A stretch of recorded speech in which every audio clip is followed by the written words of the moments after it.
Hi, in this video, we are going to learn about the classification of contract and the business law, one of the important topic.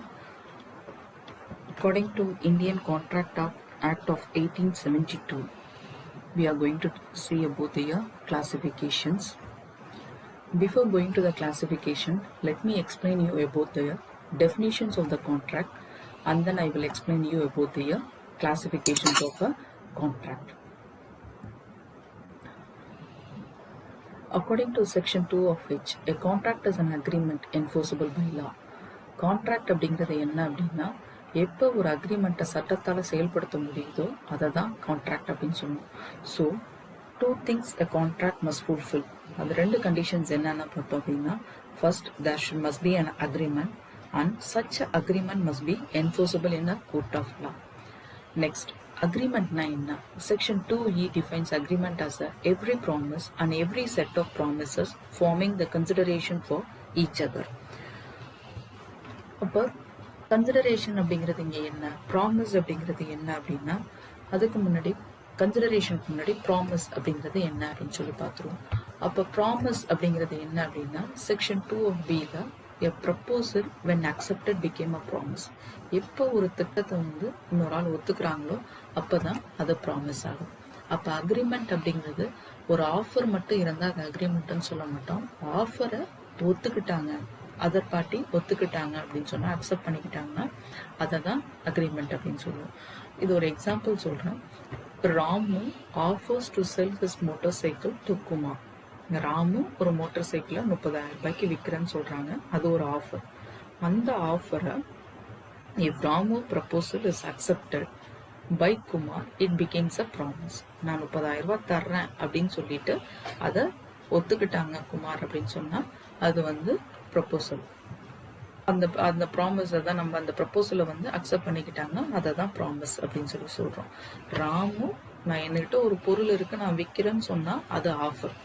அந்த ப்ரொபோசல்ல இன்னொருத்தவங்க accept பண்ணிக்கிட்டு அந்த பணத்தை தரேன்னு சொன்னா அது ப்ராமிஸ். அப்ப அக்ரிமெண்ட்ங்கிறது ஒரு ஆஃபரும் அக்செப்டன்ஸும் சேர்ந்தது தான் அக்ரிமெண்ட் அப்படின்னு சொல்றேன்.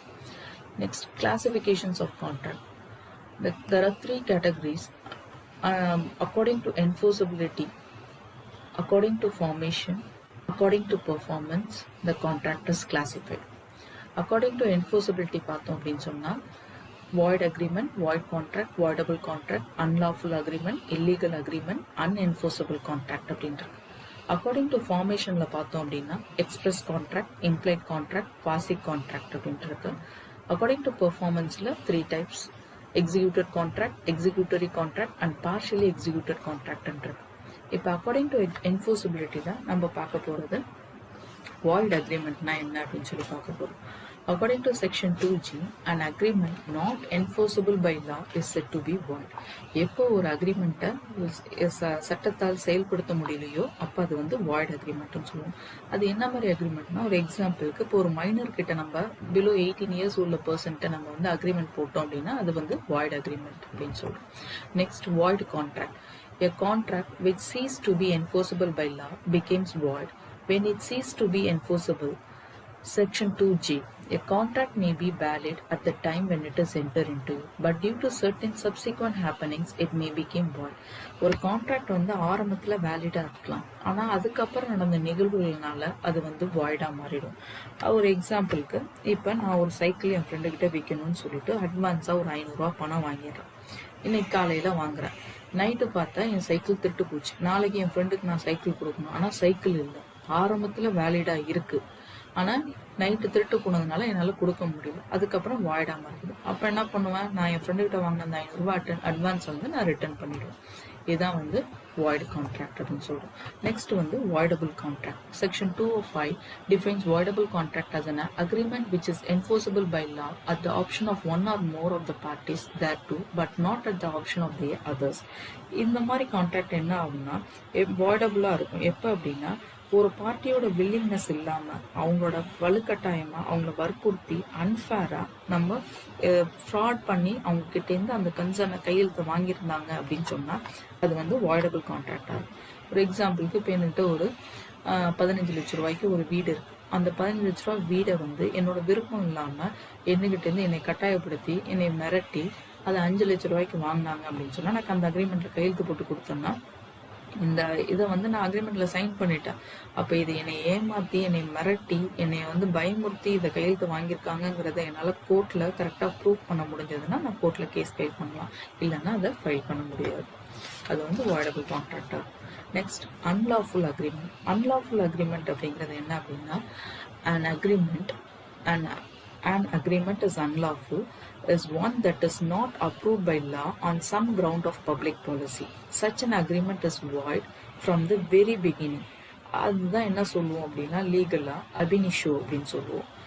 ஆரம்பத்திலேருந்து அது வந்து அந்த அக்ரிமெண்ட் வந்து லீகலா இருக்காது, அன்லாஃபுல்லா இருக்கும், சட்டத்துக்கு புறம்பா தான் இருக்கும். அதை என்ஃபோர்ஸபிள் பண்ண முடியாது நம்ம கோர்ட்ல போய். ஒரு எக்ஸாம்பிளுக்கு ஒருத்தவங்க மேரேஜ் பண்றாங்க அப்படின்னு சொன்னா நீ இன்னாராதான் வந்து மேரேஜ் பண்ணிக்கணும். இப்ப எனக்கு ஒரு பையன் இருக்காங்க, அந்த பையனுக்கு எனக்கு தெரிஞ்சவங்களோட பொண்ணாதான் நான் கல்யாணம் பண்ணி வைக்கணும், இவங்க 2 பேர் தான் மேரேஜ் பண்ணணும்னு சொல்லி நாங்க 2 பேரும் பெரியவங்க மட்டும் சைன் பண்ணிக்கிட்டோம் அப்படின்னு சொன்னா அது அன்லாஃபுல் அக்ரிமெண்ட். அவங்கவுங்களோட பர்சனல் சாய்ஸ், அவங்க லைஃப் பார்ட்னரை சூஸ் பண்றதுக்கு. நெக்ஸ்ட் வந்து illegal agreement. An agreement is illegal if the activities of the parties to it involve in the commission of crime. அப்ப இல்லீகலா இருக்கிறதுனா என்னென்ன மாதிரி இருந்தா அது வந்து ஏதாவது கிரைம் ஆக்டிவிட்டிஸ்ல இன்வால்வ் ஆகுறது, பப்ளிக் பாலிசிஸ் வைலேட் பண்றதுல, இம்மாரல் இன்னேச்சரா இருக்கிறது, இந்த மாதிரி அக்ரிமெண்ட்லாம் என்ன சொல்லுவோம் அப்படின்னா இல்லீகல் அக்ரிமெண்ட் அப்படின்னு சொல்லுவோம். யாரையாவது ஒருத்தவங்கள நீ எனக்கு ஒரு பணத்தை கொடுக்குறான் உங்ககிட்ட, நீ இவங்களை வந்து கொலை பண்ணிடு அப்படின்னு சொல்றது. அப்போ நான் கொலை பண்ண உனக்கு நீ கொலை பண்ணிட்டா பணம் தரேன்னு சொல்லிட்டு அவங்க கொலை பண்ணிட்டாங்க, நான் பணம் கொடுக்கலன்னா அவங்க போய் கோர்ட்ல வந்து கேஸ் போட முடியாது. நாங்க அக்ரிமெண்ட்ல சைன் பண்ணியிருக்காங்க, நாங்க இவங்களை கொண்டுட்டா எனக்கு பணம் தரேன்னு சொன்னாங்க அப்படின்னு சொல்லி. ஏன்னா அது இல்லீகல் ஆக்டிவிட்டி. அப்ப நீ அவங்க பணம் தராங்கன்னு சொல்லி எல்லாம் கோர்ட்ல போய் கேஸ் போட முடியாது. கொன்னவங்களுக்கு தான் கேஸ்ல தண்டனை உண்டு, இவங்களுக்கும் சேர்த்து கிடைக்கும், 2 பேருக்குமே வந்து இருக்கும். அப்ப இந்த மாதிரி ஆக்டிவிட்டிஸ்க்கு எல்லாம் போய் நம்ம அக்ரிமெண்ட் போட்டோம், சைன் பண்ணிருக்க பணம் கொடுன்னா அந்த ஆள் போய் கேட்க முடியாது. நெக்ஸ்ட் வந்து unenforceable contract. Unenforceable contract, sometimes the contract, not அது contract கிடையாது, contract may becomes an unenforceable due to certain technical defects. அந்த மாதிரி technical defects என்ன அப்படின்னா மற்றது எல்லாமே கரெக்டா இருந்தாலும் அந்த இடத்துல என்ன ஆகும் அப்படின்னு சொன்னா ஒரு கான்ட்ராக்ட்ல யாராவது ஒருத்தவங்க சைன் பண்ணாம விட்டுருப்பாங்க, இல்ல நோட்டரி பப்ளிக்கோட சர்டிபிகேஷன் இல்லாம இருக்கும், இல்ல அந்த ஸ்டாம்ப் டியூட்டிஸ் டிஃபிஷியட்டா இருக்கும். அந்த மாதிரி இருக்கிறதுனா unenforceable contract அப்படின்னு சொல்லுவோம். நெக்ஸ்ட் நம்ம பார்க்க போறது according to formation. According to formation 3 types பார்த்தோம். அதுல first one வந்து express contract. An express contract is the one that is entered into by the parties by the words spoken or written. Usually it will be in a written form. இது வந்து நான் என்னோட வீடை வந்து உங்களுக்கு விற்கிறேன் அப்படின்னு சொல்லி, இப்ப என்னோட வீடை வந்து நான் வந்து ராஜா கிட்ட விற்கிறேன், ஒரு 10 லட்சம் ரூபாய்க்கு விற்கிறேன்னு சொல்லி அந்த ராஜா வந்து அக்செப்ட் பண்ணிக்கிட்டாங்க. என்னோட ஆஃபரை வந்து ராஜா அக்செப்ட் பண்ணிக்கிட்டு 2 பேருமே வந்து ஒரு ஸ்டாம்ப் பேப்பர்ல சைன் பண்றோம், ஒரு விட்னஸோட சேர்த்து சைன் பண்ணோம் அப்படின்னு சொன்னா இது வந்து எக்ஸ்பிரஸ் கான்ட்ராக்ட் அப்படின்னு சொல்றோம். நெக்ஸ்ட் வந்து இம்ப்ளைட் கான்ட்ராக்ட் அப்படின்னா implied contract does not arise out of express promise by the parties, but it is inferred from their acts, from the circumstances of the particular case. இந்த மாதிரி எழுதி இந்த express contract மாதிரி ஒரு return டாக்குமெண்டா எழுதி 2 பேர் sign போட்டு அந்த மாதிரி எல்லாம் பண்ணாம இது அந்த சூழ்நிலையை பொறுத்து நம்மளே அண்டர்ஸ்டாண்ட் பண்ணிக்க கூடியது.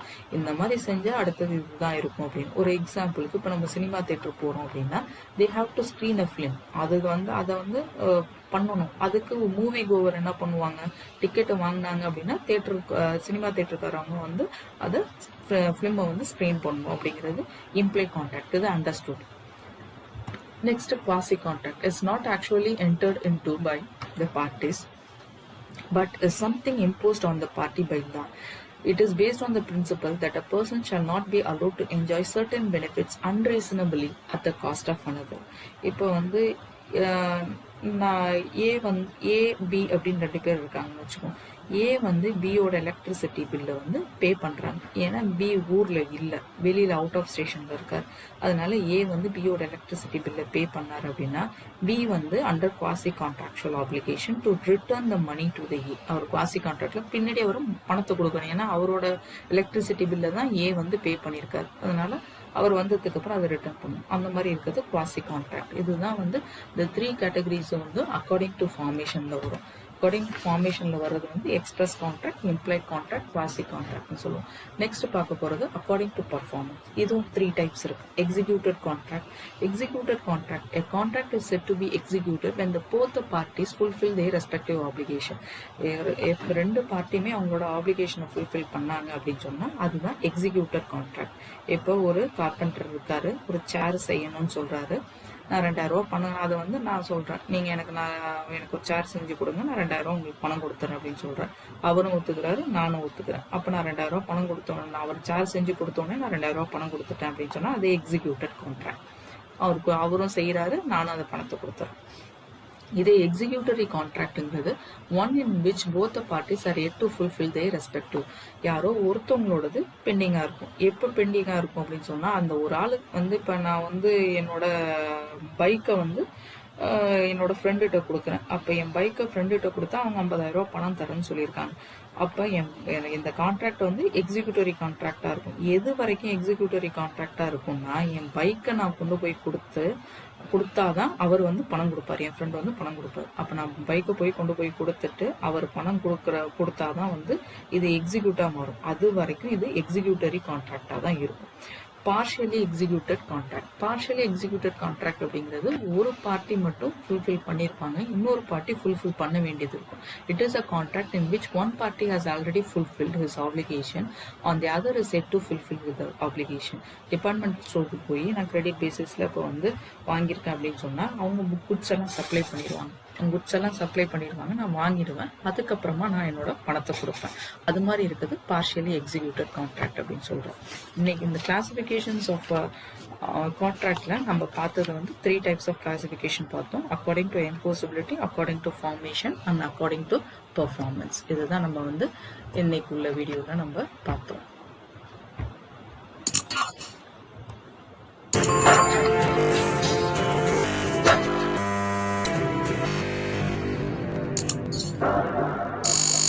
Thanks for watching. Hope this video will be useful. Like and subscribe the channel.